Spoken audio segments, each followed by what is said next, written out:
They say every small town has someone everyone loves to hate. A strange old man, a shut-in neighbor, a teacher who lives alone, someone who doesn't fit. In my town, that person was Miss Gatlin. People whispered that she was cursed. Others said she was just lonely. But I knew her differently. I was one of the kids who made her life hell. And if I had known what would happen years later, if I had known what she was really waiting for, I never would have given her that gift. This is the story of the lonely woman of Cedar Creek. A story I've tried to forget, but can't. My hometown of Cedar Creek, Colorado, had a woman everyone loved to hate. Her name was Miss Gatlin, our elementary school's janitor, and the convenient scapegoat for everything bad that ever happened in town. The older folks despised her for having a child out of wedlock. The churchgoers whispered about her behind hymn books. The parents called her a bad influence, blaming her loose ways for her son Oliver's death. He drowned in the river that gave our town its name. To the children, though, she was just ugly. And in our small, cruel world, that was enough to justify anything.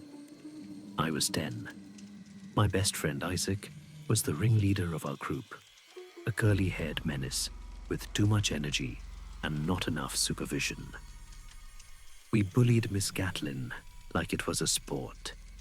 We'd release bugs in her supply closet, hide rotten food in lockers, whisper about her smell, just loud enough for her to hear. She never reacted. She'd sweep up our messes, wipe the dirt from her hands, and carry on in silence. Nothing we did ever rattled her.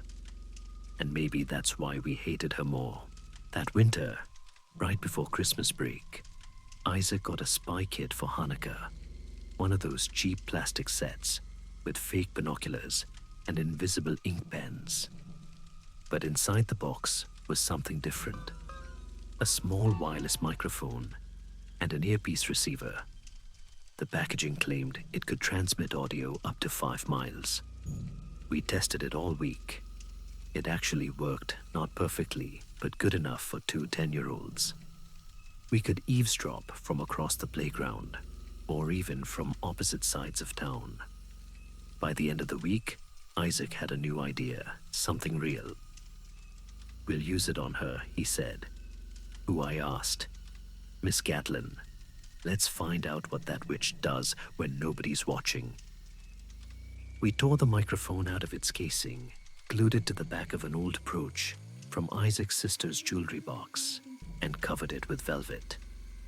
Once pinned on it, looked perfectly ordinary. Isaac wanted to give it to her himself, but even at 10, he knew his reputation was too dirty for that, so I became the delivery boy. That afternoon, I found Miss Gatlin in the break room. She was packing up, her back turned. "Miss Gatlin," I said, my voice shaking. She didn't look at me. "You can't be in here, kid. I know, but I wanted to give you this." I held out the box. She eyed it suspiciously, shook it once, then opened it slowly. When she saw the brooch, she hesitated. For a long time, she just stared. Then, to my surprise, she pinned it onto her cardigan. "Thank you," she said softly. That was it. No smile, no emotion, just a quiet, distant thank you. I left the room with my heart pounding. Outside, Isaac was waiting behind the fence near the woods. I gave him a thumbs up. He grinned wide, slapped my shoulder, and plugged the earpiece in. Static. Then the sound of footsteps, the crunch of snow, the faint wheeze of breath. It worked. We followed her all the way home, 2 boys hiding in the dark, listening to an old woman's life like it was a game. At first, all we heard were normal things: doors creaking, a kettle boiling, the sound of a chair scraping against the floor. Then came a voice. "More snow this year," she said softly. "More than last. You can feel it, can't you?" Isaac frowned. "Who's she talking to?" I don't know, I whispered. We kept listening. Her tone changed, gentle, almost motherly. She spoke for minutes on end to someone who never replied. Over the next few nights, we listened more. She'd talk about the weather, her chores, the town gossip. But sometimes, she'd apologize. I'm sorry, Oliver. I'm so sorry. I kept my promise. I didn't let anyone in. Please don't be angry. Her voice cracked. Sometimes she sobbed. Sometimes she prayed. Once she whispered, "It's almost time." Isaac said she was crazy, but there was something about her voice, a strange believing kind of madness. I should have stopped listening, but I didn't. A few days before school started again, Isaac convinced me to go see her house. It sat on the edge of the southern woods, small, sagging, and grey, as if the forest itself was trying to swallow it. We stood at the end of the road, staring at it for what felt like hours. No lights inside, no sound, just cold, still air. She really lives out here, Isaac whispered. Guess so. We turned to leave, but something made me look back. There she was, standing on the porch, still as a statue, staring right at us. Her face was blank, not angry, not sad, just watching. I grabbed Isaac's arm. She's looking at us. Shit, run. We didn't stop until we reached my house. Even after I shut the door, I could still feel her eyes on me. That night, when I turned on the earpiece, I heard her humming softly an old lullaby. And then she whispered almost lovingly, "I see you too." Months passed. Life moved on. Miss Gatlin kept wearing the brooch every single day. She never took it off, not even when she mopped the floors. Eventually, our gang lost interest. The spike, it broke. Isaac stopped coming over. But I couldn't stop listening. Her voice had become familiar, like a ghost I couldn't let go of. Sometimes she sounded almost happy. Other times, she'd cry for hours, whispering to her dead son about the promise and the waiting. Then came May 17th, the 10th anniversary of Oliver Gatlin's death. That evening, alone in my room, I turned on the earpiece again. Her voice was trembling, excited. "Almost there," she whispered. "Almost there. 10 years. I've done everything you asked.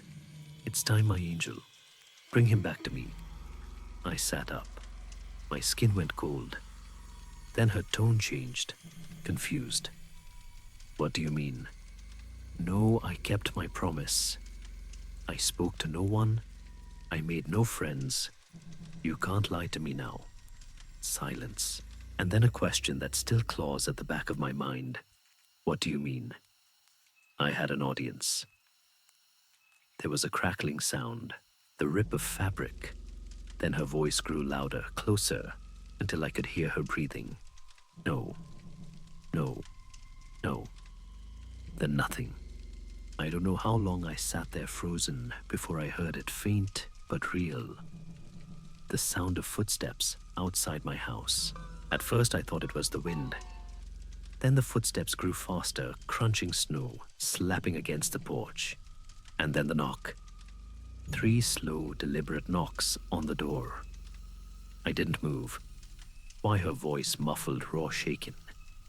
"Why did you do this to me?" My heart stopped. She knew. Another knock, louder.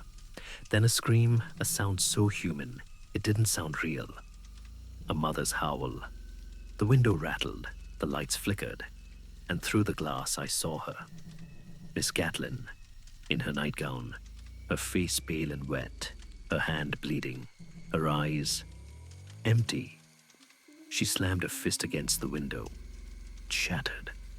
Why? I dropped to the floor, crawling behind the couch. She circled the porch, her voice following me from window to window. 10 years I waited. 10 years alone. And you ruined it. I don't remember dialing the phone. I don't remember what I said. But when the police came, she was gone. 2 weeks later, They found her body in the woods near Cedar Creek. The animals hadn't touched her. The ground around her was dry, untouched by rain. They identified her by the shotgun beside her body. The brooch was never found. Sometimes, late at night, I still hear static from the earpiece.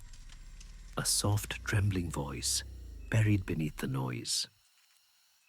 And when it comes through clear enough, it always says the same thing: I kept my promise. Sometimes I wonder if she forgave me. The police called it suicide. The town moved on.